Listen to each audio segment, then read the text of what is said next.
What's going on, Reds fans, and what's going on, baseball fans? Welcome in to the Locked On Reds podcast, a special weekend edition coming at you. Got my weekend t-shirt on, and we're ready to talk some Reds baseball. They got a win last night. Not really going to focus too much on the details of the game because I'm going to look at this season as a whole. We're going to talk about what worked, what didn't, and I have a player evaluation that I'm going to begin with, a guy that I'm seeing a lot of people pencil in to the 2022 Reds lineup. And I at least want to think about that for a minute, not necessarily come to a conclusion, but kind of want to bring some points out to talk about this specific player. That's all coming up here on today's Locked On Reds podcast. Today's Locked On Reds podcast is brought to you by Spotify Green Room. Download the Spotify Green Room app now and join fans just like yourselves and other media personalities talking about the biggest news in sports. That's the Spotify Green Room app. They're changing the way that we talk sports. And let's talk some Reds today. You are Locked On Reds, your daily Cincinnati Reds podcast, part of the Locked On Podcast Network, your team every day.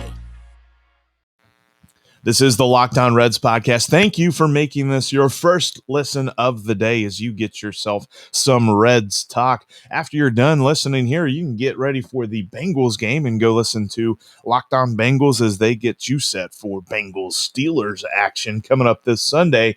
That's all on the Locked On Podcast Network. Every single Locked On podcast is free for you every single day, wherever you get your podcast, including YouTube. And if this is your first time finding the Locked On Reds podcast, make sure that you are subscribed right here to the YouTube channel and that you follow me on your favorite podcasting app.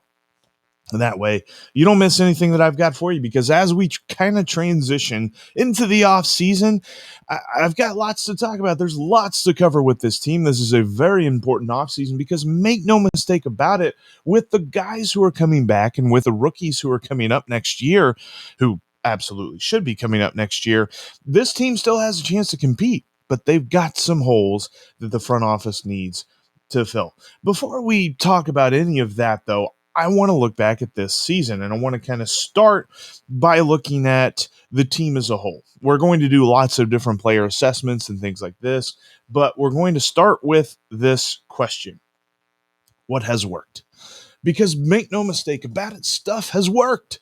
We're not talking about a team. I've seen some tweets and I've seen some comments and people saying that, oh, well, this team was always bad. This team was always going to be terrible. No, it wasn't. Stop it. What have you seen out of this year's team that makes you think it is the same as the teams from 2015, 2016, 2017, 2018, even 2019? Those teams had no hope.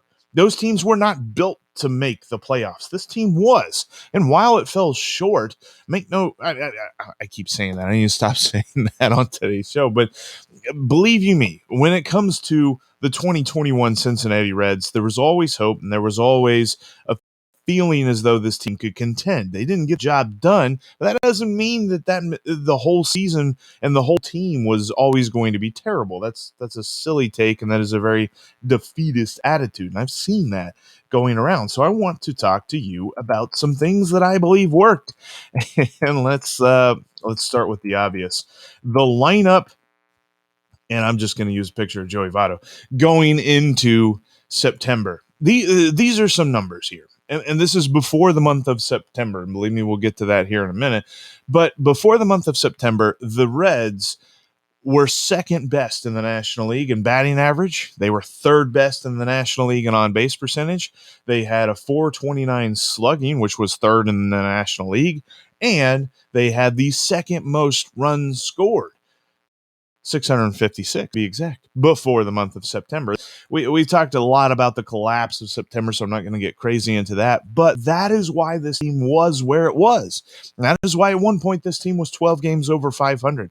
I don't think that's a fluke. I think they hit a very bad stride at a very bad time. They really missed Jesse Winker. It shows just how important Jesse Winker is to this team, because You can honestly make an argument, and we'll make this argument in episode in the future, but who is the most valuable player to this team? Well, you could talk about Nick Castellanos and the production that he's brought to the table. You can talk about this man right here, Joey Votto, and everything that he has done this year. Or you can talk about Jesse Winker and the fact that he was amazing when he was in the lineup, and when he was out of the lineup, the Reds stopped scoring as well as they were. There's lots of arguments to be had, but up until the month of September, this lineup scared everybody. It was fantastic, and we all know how much fun they were to watch. There's a reason that we said this Reds team was one of the funnest Reds teams in recent memory. Think of last year. They didn't hit the ball very well. Think in 2019. They didn't hit the ball very well. And in years past like that, sure, they scored runs, but how bad they pitched kind of added on to that. This year, they sort of had the whole package. Now, the bullpen, which we'll talk about in a minute, wasn't there, but the starting pitching has been pretty good all year, and it was complemented by this lineup. And that is something that, except for probably Nick Castellanos, is going to be largely intact next year. And we'll talk about what that looks like throughout the offseason. But when you look at this lineup and you kind of break it down, the top two hitters, and let's pull up a picture here. Where we at? Yeah. And we're going to talk about Jonathan India a lot more here in a moment. But the top two hitters, look at this, all year long. This is even including September. Or no, I'm sorry. This is not including September. Anyway, got myself all tongue-tied there. The top two hitters in this lineup before the month of September had 362 hits. We're talking about a 291 batting average from the top two hitters. Overall, a 144 OPS plus. That is almost 50% better than the league average for the Reds' top two hitters this season. It really, and it started with me thinking, like, how good has the leadoff spot been for the Reds? Because the Reds, in probably the last decade or so, even when they were really good, had trouble finding good leadoff hitters. Jonathan India, the guy that I got pictured right here, has become that dude. You can pencil him into the leadoff spot all next year. He's been phenomenal. He's got the power. He's got the eye. I mean, you can see him have really good at-bats. He's got speed. He had a steal last night. And he's just got the whole package when it comes to being a good leadoff hitter for this team. But I expanded out to the number two hitter because you're talking about a lot of that being Jesse Winker. But altogether, the guys who hit number two for the Reds this year, coupled with Jonathan India. And there were a few at-bats that, and I was looking at Baseball Reference for this, that they took Tyler Naquin into account. They took Eugenio Suarez into account. So that is even just how much Jonathan India has elevated the leadoff spot, even including those guys' statistics, which Naquin actually hit pretty well out of the leadoff spot there for a little bit. But overall, the top two spots in the order set the table so well for this powerful lineup all year long. And while we got his picture up, let's just go. Another thing that worked for this team this year were the rookies who debuted, looking mainly at Jonathan India. This dude, he's going to be the NL Rookie of the Year. If he's not, it is an absolute travesty. I'm telling you what, if the baseball writers of America right now do not vote Jonathan India into the NL Rookie of the Year, we should protest. We as the city of Cincinnati should band together and figure out some way to make sure that that doesn't happen, because Jonathan India absolutely deserves the NL Rookie of the Year. He's been better than the competition. You can name Trevor Rogers. You can name Dylan Carlson. You can talk to me about Jazz Chisholm. You can talk to me about, I don't know. Doesn't matter. He beat him. He's better than them. He should be the NL Rookie of the Year, bar none. All of the stuff that he has done has been phenomenal. And once he got into the leadoff spot, once David Bell put more pressure on him, put more on his shoulders, Jonathan India got better. This wasn't a situation where he had a little bit of a growing pain once put into the leadoff spot. He took it and ran with it. He hit the ground running. He has been a phenomenal player for this team. One of the reasons that this team has been so successful, and absolutely deserves NL Rookie of the Year. And I will accept no substitutes. The next guy that I'm looking at, and I didn't quite get a picture of him, so we'll just leave Jonathan India up there because they're buddies and they're going to be linked for a long time, is Tyler Stevenson. We need to appreciate a little bit more what he's done. He could have a bit more pop. You'd like to see him probably hit a few more home runs once he's given a lot more playing time next year, but overall, he hit 279 on this season. To this point, there's still a couple games left. He could make that a little bit better. He's got an on base of 375 and slugging 418. So you look at that and you say, boy, he's almost got an 800 OPS in his rookie year. That's in 123 games. And dude has got a great eye at the plate, great plate discipline. Talking about 91st percentile, according to Baseball Savant, in chase rate. He does not chase bad pitches. And when he does swing at pitches, he's in the 85th percentile in whiff rate. So he's not swinging and missing whenever he's swinging. He's done a very good job this season of establishing the fact that he knows the strike zone. Another guy I want to look at, Vladimir Gutierrez. Look, I know that he has kind of ran into some fatigue issues here recently, and you've seen a drop-off in his performance. This is because this is the longest season of his career. He's never pitched this much in any one season in his entire baseball career, but he has been pretty phenomenal. When you look at Vladimir Gutierrez up until the month of September, 96 innings pitched in 17 starts with a 4.03 ERA. And my favorite stat with Vladimir Gutierrez, I've talked about this a lot, how well he pitches whenever runners are on base. Whenever runners were on base before the month of September, he was only allowing opponents to hit 221. Very pedestrian. He was very good at limiting the damage. And then lastly, this dude that I think has a bright future, and you saw it last night because he pitched beautifully coming in relief of Sonny Gray, and that is Tony Santia. He came up as a starter, and when he started, you kind of saw some talent, you kind of saw some nice pitches, but you knew that there was a lot more that needed to get fixed in there because he was only a fastball slider guy. He's not a guy that's got that third pitch that he can rely on and be a successful starting pitcher. Ergo, they put him in the bullpen. And ever since they've put him in the bullpen this year, he's been phenomenal. You'd like to see a little bit bigger of a sample size. I will grant you that. But for the future, Tony Santion out of the bullpen, I'm in, man. I am totally in on this dude. 22 and 2/3 innings pitched. He's allowed 5 earned runs, 13 hits, and just 9 walks. Dude has allowed 22 base runners in 22 and 2/3 innings pitched, compared to most of the guys, which we will get to in a minute, most of the guys that have pitched out of the bullpen for the Cincinnati Reds this year. This is so much better. We're also talking about we're talking about a bunch of 31 strikeouts. Absolutely phenomenal. And on the year, even kind of roping in his starts as well, he's got more strikeouts. I think it's 52 strikeouts, but he has 31 strikeouts just on his slider, and opponents hit 200 when he throws that pitch. This was a segment that I was so excited about, and honestly, I've gone a little bit long with it, and we're going to talk about one more thing here in just a moment when it comes to what has gone well for the Cincinnati Reds team. Before we jump into that, though, I wanted to tell you about NetSuite. Because when you're talking about slow, that's okay if you're talking about vacation, if you're talking about a sloth, or if you're describing QuickBooks. More like slow books. It sucks you in and slows you down with manual processes, integration difficulties, and glitchy delays that leave you scrambling for the numbers you need. Now is the time to make the switch to NetSuite by Oracle, the #1 financial system, because NetSuite gives you visibility and control of your financials and inventory, HR, e-commerce, and more. It's everything you need to grow all in one place. When we're talking about NetSuite by Oracle, you can check out this website. I'm trying to find it. If you're watching here on YouTube, I just put it down at the bottom of the screen, netsuite.com/locked on. With NetSuite, you can automate your processes and close your books in no time, no matter how big your business grows.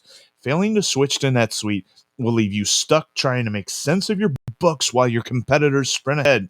93% of surveyed businesses increase their visibility and control by switching to NetSuite. And right now, special financing is back. NetSuite is offering a one-of-a-kind financial program only for those ready to switch today. Go to netsuite.com/locked-on to get special financing. That's netsuite.com/locked-on. And if you're looking to transform your snack game, let me tell you about Built Bar. I've told you about Built Bar hundreds of times, thousands of times. Built Bar is the most amazing protein bar on the market. And I don't know why I just went Italian there. The most amazing protein bar on the market because it tastes like a candy bar. It's made with 100% real chocolate, has amazing flavors, and has MVP level statistics. We're talking about 120 to 130 calories. We're talking up to 18 grams of protein in some cases, and less than 4 grams of sugar and less than 4 grams of fat, all in these amazingly delicious bars. So phenomenal. I just had, they got this brand new flavor coming out, cookie dough crumble. Or cookie dough chunk, whatever it is. It's chocolate with cookie dough chunks in it. So phenomenally tasting. And I'm telling you, it's like 140 calories. You can fit this into any diet and you'll feel exactly like you just got that sweet fix. You got that candy bar that you've been wanting. You can also check out my favorite flavor, Cherry Barcia. They've got coconut. They've got mint chocolate brownie. They've got raspberry. They got all these amazing flavors at built.com. And use that promo code LOCKED15 to save 15% off your next order. You will immediately thank me, and you'll transform that snack game into just a absolute powerhouse. Talking about the Reds lineup before the month of September. Go to built.com and enter that promo code LOCKED15 to get 15% off your next order. All right, real quick, we'll go back. I got to finish. I got one more thought on the what went right for the Reds this season. And we got two more thoughts. Firstly, we'll put him back up. The power of Joey Votto, specifically focusing on Joey Votto's power, because when you break down what he has done this season, this is the most home runs he's hit since 2017. His should be second MVP season, and it's his third most in his career. The only time he hit more was in 2010 when he won the MVP. Also, a stat that I love whenever you're looking at players is called isolated power. Isolated power takes a player's slugging percentage and minuses the batting average, essentially telling you the rate at which this player hits an extra base hit. His isolated power, Joey Votto's 291 in the year 2021. And guess what? When you go back through, when you look at 2010, when you look at 2017, when you look at all of the years that Joey Votto was amazing, he's never had an isolated power this good. His isolated power of 291 is his career best. And we're even talking about the fact that with this added power, with this added focus on swinging for the fences and trying to go hard for Joey Votto, he's still batting 270. And he's got a career high strikeout rate of 24%. Not really a reason to get excited, but you're talking about a dude who he even admitted the fact that he was so avoiding strikeouts that he would sap his own power. He's like, no. I just wanted to make the strike zone super small so people couldn't strike me out and I can get on base. He decided to get rid of all that and swing for the fences, and look what's happened. He's had an amazing year. And one more thing that went right before we talk about what went wrong, Nick Castellanos, man. Nick Castellanos has had a career year for him, and I want to even focus in before he got hurt. Before Nick Castellanos had that injury and missed a month, he was on fire. He was an MVP candidate for sure before that injury. He hit 329, got on base at a 383 clip, and had 582 slugging for a 162 OPS plus. Jeff, that's a lot of numbers. Yes, I know. Here's the thing. He was amazing. That's what I'm getting at here. 18 home runs and 59 RBIs before getting hurt a couple of months ago. He was just phenomenal. And those are the things that we're looking at. Castellanos before the injury, Joey Votto's power, the rookies, and the lineup that was just on fire before the month of September. Okay, now what didn't work? This is the problem, because some of the things that didn't work about this team, I think we kind of were worried about them before opening day even started. And this is why it was so frustrating to watch this team collapse in the way that it did. It's interesting because I've seen a lot of people say this has to be the worst collapse in the month of September for the Cincinnati Reds, like ever. And you're probably right. But here's the thing. It's not like there's a lot to compare to. This team hasn't been relevant in September for a long time. That's not an excuse to not feel bad about this season. I still feel pretty terrible. And like, gosh, what a missed opportunity. But when we're talking about the worst Reds collapse in the month of September of all time, there's not, that's like saying my worst workout of all time. I don't go to the gym very much. I know I need to go more, but I don't go to the gym very much to be like, boy, oh boy, that was a really bad workout. It's not as if we're talking about a situation where the Reds can just get excited about how many times they've been able to collapse in the month of September, because usually they're done by the month of July. Anyway, that's beside the point. I don't think they'll be that way next year anyway. What didn't work? Well, the bullpen, obviously. And I didn't really have a good picture of the bullpen, so whatever. We'll just use a picture of the front gate. When it comes to the Reds bullpen, I don't want to go through all the numbers. There's just a couple that I think we've been really hitting on all year long, something that has just plagued the Reds bullpen. It's inherited runners. They've allowed 38% inherited runners. So basically, if a Reds reliever this year came on with the bases loaded, at least one run scored, period. Like they might as well just have let that guy cross home plate. That's how that worked. League average is 35%, so that's worse than league average. In fact, there's only 5 other teams in Major League Baseball that had a worse inherited runner score percentage. Also, another weird thing that they did is that they were tied for second most losses when a starter has a quality start. So if Sonny Gray or if Luis Castillo or if Wade Miley starts the game, pitches a quality start, at least 6 innings and at least or in 3 earned runs or less allowed, then the bullpen came in and blew it. Or at least the lineup didn't score enough to get him there. So yes, I looked mostly at the bullpen on this one because there were a lot of starts early on that you saw Luis Castillo pitch well, or you saw Sonny Gray pitch well, or at least, Castillo beginning of the month of June. You saw Sonny Gray, or you saw Tyler Mahle, or you saw Wade Miley pitch well. The lineup scored enough, and then the bullpen just blew it. It was not good. And then, real quickly, too, I'm not going to go through all of them, but let's remember some of the people who had relief appearances for this team in the month of 2021. Looking at Josh Osich, who really didn't have that much major league experience coming into this season. He was given 4 save opportunities. He converted just 1. You had Sean Doolittle, who for the last couple of years experienced velocity drop in his fastball, and to the point where it was pedestrian. The Reds, they signed him to a deal. He was not good. In fact, given the fact that the Reds have allowed 38% inherited runners to score, he was the worst. He allowed over 60% of his inherited runners to score. You look at Cam Bedrosian, who actually pitched for a couple of different teams this year, showing that most major league franchises agreed that he had talent. He just didn't really show it all that much with the Reds because he walked everybody. So many names to mention, and there's probably going to be even more when we look at next year's roster compared to this year's roster.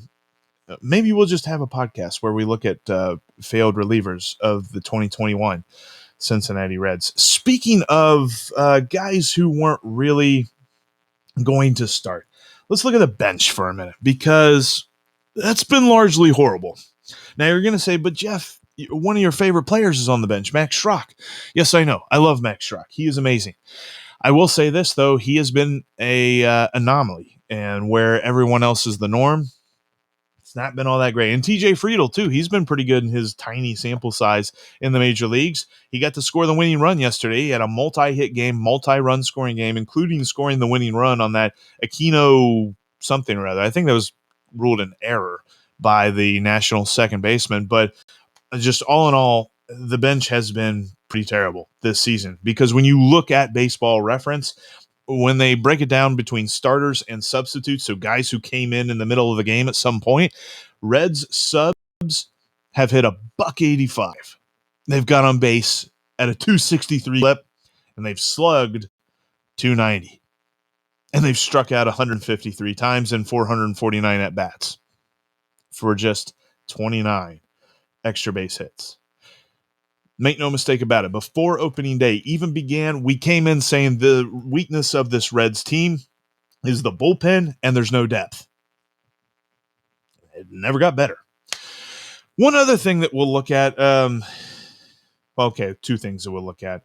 Number one is our man Gino, Eugenio Suarez. Look, now I've talked about how much he has played well this month of September, and he has. He's been, I think, the Reds' best hitter in a couple of different categories, and he had a phenomenal night last night as well. A couple of hits, a homer that gave them the lead that they would eventually squander, but good night for him.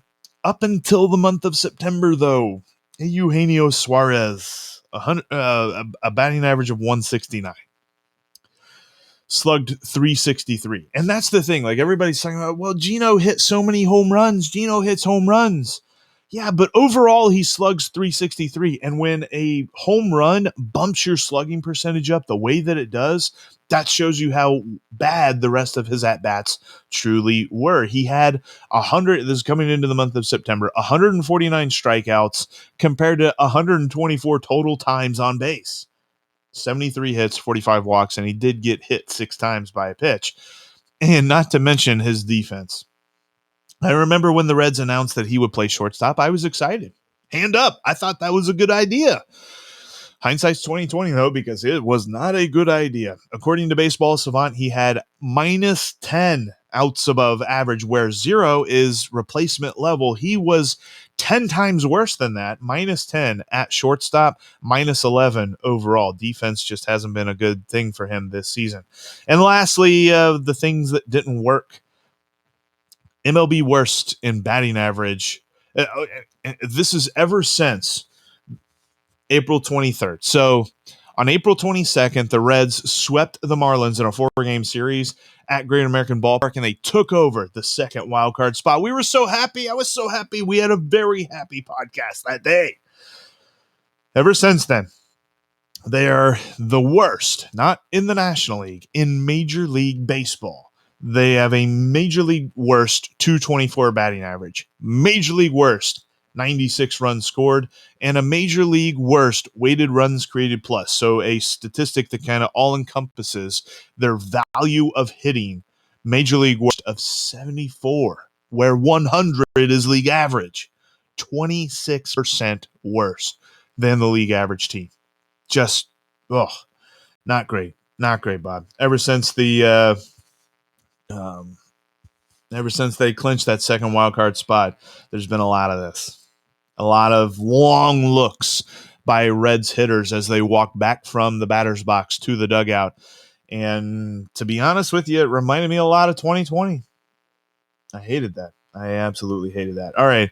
Coming up here, I got some thoughts about one guy that we're talking a lot about. A guy that we're kind of penciling in and just saying, yep, he's a part of next year. Finito, period. Plain and simple. I want to at least throw a wrench in that.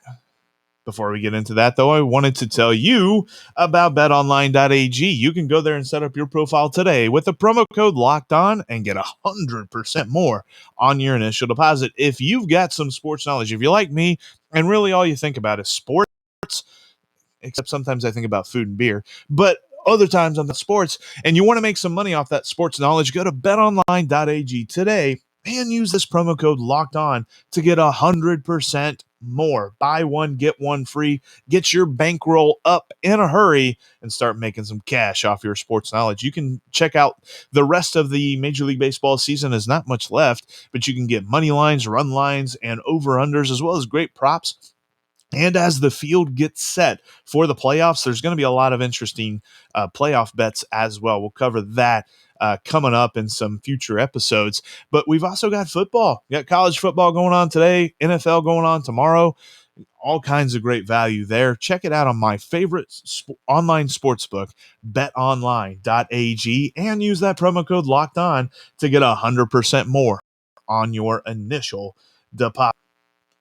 Also, bring your television into 2021. Bring all of your entertainment under one television screen with DirecTV Stream. Go to directv.com right now and learn how you can get your best out of your television with DirecTV Stream. That brings all of your favorite television shows, sports, movies, everything, reality TV, whatever you want, all in one television. Stop using multiple devices today. Stop killing your bandwidth at home with your Wi-Fi and all that stuff by watching something on TV, watching something on your phone, on your tablet, all that stuff. Do it all on one television with DirecTV Stream. Go to directv.com right now to learn more about DirecTV Stream. Compatible device required. Content varies by package. Wrong with it. All right, so I've teased this. We're talking about a guy here that his season is over. He's officially on the IL for the rest of the year, but he is a dude that is currently being, I'm not going to say counted upon because it's not like the team has said this, but most Reds fans on social media, in the comments section, on calling into shows, are kind of just penciling this guy in. I want to break it down for a minute because, yes, Tyler Naquin has done some good things this year. In fact, when you look at the months of April and August, so basically months that start with A, Tyler Naquin has been phenomenal. He has played 46 games in those months. He has a batting average of 333, an on-base percentage of 410, and a slugging of 659. He has a 190 OPS in those 2 months. Absolutely destroyed the ball. 12 homers. He had 32 RBIs, and he only struck out 39 times compared to 18 walks. Phenomenal months. And he did so at the best time for him because if you think about it, in the month of April, Shogo Akiyama was hurt. And I firmly believe that this team was going to depend a lot on Shogo Akiyama at the start of this year until he got hurt and until Tyler Naquin just exploded onto the scene in the month of April. He was phenomenal. But then he chilled out a little bit because if you look at every other month, so, all right, we're talking about 46 games. He was almost 100% better than the league average hitter. In every other game, he had an OPS plus of 81. In the other 81 games that he played, he had a batting average of 234. He struck out 67 times and walked just 17 of them. He was a free swinger, man.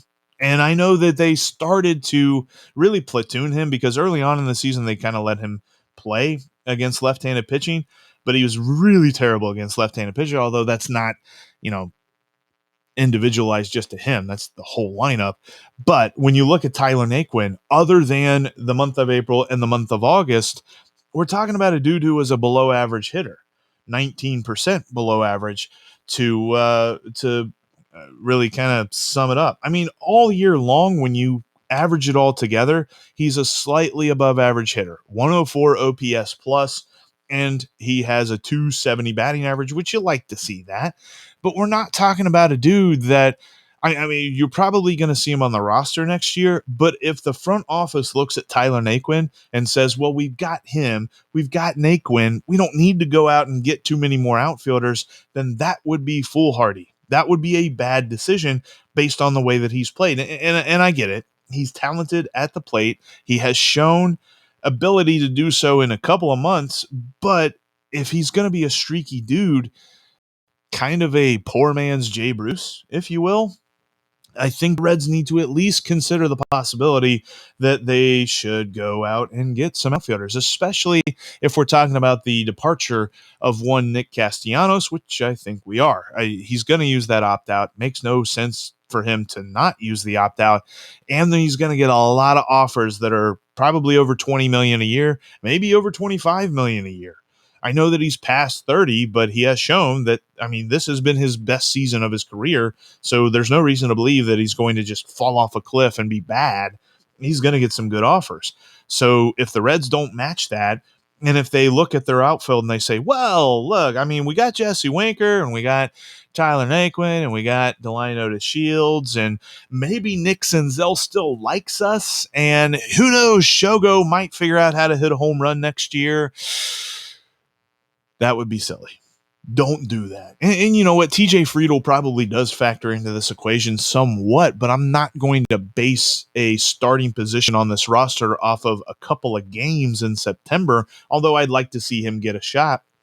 And maybe Max Schrock can grow into a corner outfield spot, but I don't want to hand an everyday position in the outfield to Max Schrock based on the fact that the front office just doesn't do anything. they cannot sit on their hands when they're looking at this outfield. And for everybody that's looking at Tyler Naquin and automatically penciling him in as an everyday starter, I just caution you. He's been very, very streaky. And for the majority of the season, he's only been okay, if not less than okay. And you can also factor in his defense as well. He's not amazing and he's not terrible, but he's probably below average. All total, he has -5 outs above average. He has -2 in left field and in center field, and then -1 in right field. So, according to StatCast, there's betters out there. Just saying. It's worth considering. I'm not saying that I'm off the Tyler Naquin train right now. Naquin train. It's not bad. But I am saying that I want the Reds to keep an open mind. There's a lot of positions that are not penciled in, are not, should not be like set in stone. And Tyler Naquin should not be one of those guys that's just like, yep, we're handing him the farm. He should play every day. That's fine. They should really, really consider this. All right. So weekend edition. So I've gone a little bit long. I appreciate you guys watching and listening. Thank you so much. If this is your first time, like I mentioned, thank you for making Locked On Reds your first listen each and every day. Also, check out the Locked On Bengals podcast as they get you set for the Bengals-Steelers matchup this Sunday. You can also check out Locked On MLB as Sully has the entire league covered and everything, all the shenanigans of the AL wildcard race, where we thought the NL wildcard race was going to be a lot of fun. Now it's not. The AL wildcard race is. And he's got that covered each and every day on Locked On MLB. So go check that out. Make sure that you're subscribed right here to the YouTube channel, that you're following me on your favorite podcasting app. You can also follow me on Twitter at Jeff Carr with 3 Fs, and you can follow the show at Locked On Reds. But that'll do it for us here today. Thank you so much for watching and listening. Coming up next week, we've got some more evals going on. A couple of guys who are out for the year. I want to look at guys who are going to be here next year. Guys who the Reds can count on in 2022. We're going to break that down next week here on the Locked On Reds podcast. But that'll do it for us. Hope you guys have a great weekend, and I'll talk to you on Monday.